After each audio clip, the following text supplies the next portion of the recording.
अगर पंजाबी तरी वाले मटन का नाम सुनते ही मुंह में पानी आ जाता है, तो आज की ये बातचीत बिल्कुल सही जगह है। हम यहाँ सिर्फ एक रेसिपी नहीं देखने वाले, नहीं, हम उन राज की तह तक जाएंगे जो इसकी ग्रेवी को इतना इतना लाजवाब बनाते हैं। तो चलिए शुरू करते हैं ये कमाल का सफर। सवाल ये है कि वो कौन सी बात है, वो कौन सा सीक्रेट है जो एक नॉर्मल सी मटन करी को उस ऑथेंटिक गाढ़ी रिच पंजाबी तरी में बदल देता है, जो बस मुंह में खुल जाए। बस आज हम इसी क्लासिक डिश के सारे पर्दे हटाने वाले हैं और उन असली तकनीकों को सामने लाएंगे। किसी भी शानदार डिश की कहानी पता है कहाँ से शुरू होती है? उसकी तैयारी से। तो चलिए सबसे पहले स्वाद की वो पहली ईंट रखते हैं जो छिपी है सही तैयारी और मैरिनेशन की कला में। तो ये रहे हमारे स्टार प्लेयर्स, मटन, प्याज, टमाटर, ये तो सब जानते हैं, लेकिन असली खेल यहाँ है। ये देखिए, धनिये की डंठल, पत्तियां नहीं, और लहसुन की पूरी एक गांठ।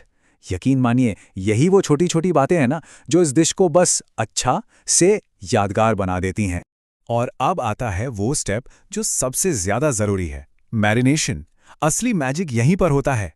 देखिए, हम सारे के सारे पिसे मसाले, नमक, हल्दी, मिर्च, सब कुछ दही के साथ सीधे मटन में मिला रहे हैं। क्यों?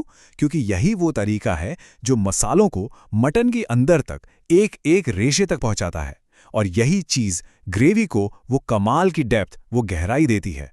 ठीक है, तो तैयारी तो हो गई। अब असली खेल शुरू होता है कुकिंग का। अब हम बात करेंगे भुनाई की। ये एक शब्द नहीं है, ये एक कला है। वो प्रोसेस जिससे इस ग्रेवी की एक एक परत, एक एक लेयर बनती है। एक बात याद रखिए, तरीका का जो असली पंजाबी फ्लेवर है ना, वो सरसों के तेल से ही आता है। तेल को एकदम धुआंधार गरम करना और फिर उसमें साबुत मसालों का तड़काना।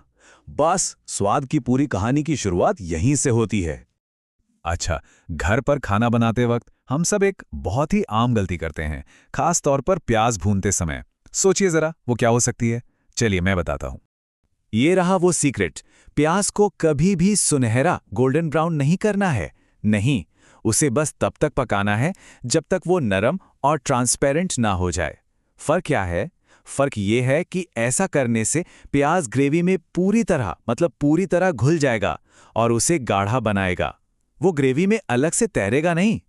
और अब एक असली वाला शेफ्स सीक्रेट। ध्यान से देखिए, लहसुन की पूरी गांठ हम उसे सीधे गर्म तेल में डाल रहे हैं। हाँ, सही सुना। थोड़ा अजीब लगेगा, पर इसका नतीजा कमाल का है। इससे लहसुन धीरे धीरे पककर एकदम मक्खन जैसा सॉफ्ट हो जाता है और अपना सारा फ्लेवर ग्रेवी में छोड़ देता है बिना जले। तो अब आते हैं इस डिश के दिल पर, मटन। यहां हमारा मकसद सिर्फ मटन को पकाना नहीं है, नहीं, मकसद है उसे इतना मुलायम, इतना टेंडर बनाना कि वो मुंह में रखते ही घुल जाए और हर बोटी मसाले से भरी हो। अब देखिए मटन की भुनाई का प्रोसेस। जो मैरिनेट किया हुआ मटन था उसे हमने प्याज में डाल दिया है और इसे मीडियम आंच पर तब तक भुनना है जब तक दही का पानी सूख ना जाए और तेल वो साइड से अलग न दिखने लगे। यही वो पॉइंट है जब प्याज पूरी तरह ग्रेवी में घुल जाता है। इसके बाद डालते हैं टमाटर और हमारी वो सीक्रेट चीज, धनिये की डंठल, और फिर से भुनाई। और अब सवाल उठता है कि धनिये की डंठल ही क्यों? क्योंकि वो एक ऐसी ताजगी और एक ऐसी गहराई देती हैं स्वाद में जो सिर्फ पत्तियों से आ ही नहीं सकती। ये सच में एक सीक्रेट वेपन की तरह काम करती हैं। अब बारी है मटन को एकदम मक्खन जैसा गलाने की, और इसके लिए प्रेशर कुकर से अच्छा दोस्त कोई नहीं। बस ये याद रखना है, पहली सीटी तेज आंच पर और उसके बाद आंच धीमी करके 3 से 4 सीटियां और सबसे इंपॉर्टेंट, प्रेशर को अपने आप निकलने देना है, जल्दबाजी नहीं करनी। यही थोड़ा सा सब्र मटन को एकदम परफेक्ट बनाएगा। और अब वो पल आ गया है जिसका सबको इंतजार था, ग्रैंड फिनाले।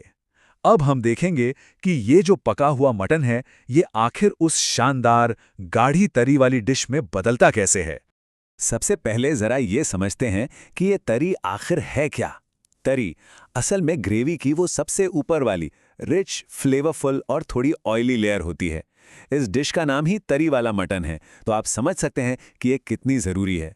यहाँ एक और छोटा सा लेकिन बहुत ही काम का प्रो टिप है। पकाने के बाद अगर ग्रेवी में प्याज या लहसुन का कोई टुकड़ा दिख भी जाए तो बस उसे करछुल से बर्तन की साइड में हल्का सा मैश कर दें। बस इतना ही, और ग्रेवी एकदम रेस्टोरेंट जैसी स्मूथ, एकदम रेशमी हो जाएगी। और अब आते हैं फिनिशिंग टचेस पर। आखिर में डाले जाते हैं खुशबूदार मसाले जैसे जावित्री और जायफल। फिर ग्रेवी के लिए डाला जाता है गरम पानी, और फिर सबसे धीमी आंच पर इसे कम से कम 10 मिनट के लिए हल्के हल्के उबलने के लिए छोड़ दिया जाता है। और एक बात, ये जो आखिरी 10 मिनट का सिमर है ना धीमी आंच पर, ये ऑप्शनल नहीं है, ये कंपल्सरी है। यही वो वक्त है जब असली मैजिक होता है, जब तरी ऊपर आती है, सारे फ्लेवर्स आपस में घुल मिल जाते हैं और डिश अपने असली रंग में, अपनी पूरी शान में निखरकर सामने आती है। तो प्याज को सुनहरा ना करने की टेक्निक से लेकर धनिये की डंठल के इस्तेमाल तक आज हमने कई राज खोले हैं। अब एक सवाल है, इन सभी तकनीकों में से वो कौन सी एक चीज है जो अगली बार जब ये डिश बनेगी तो बनाने के पूरे तरीके को, पूरे एक्सपीरियंस को बदल कर रख देगी?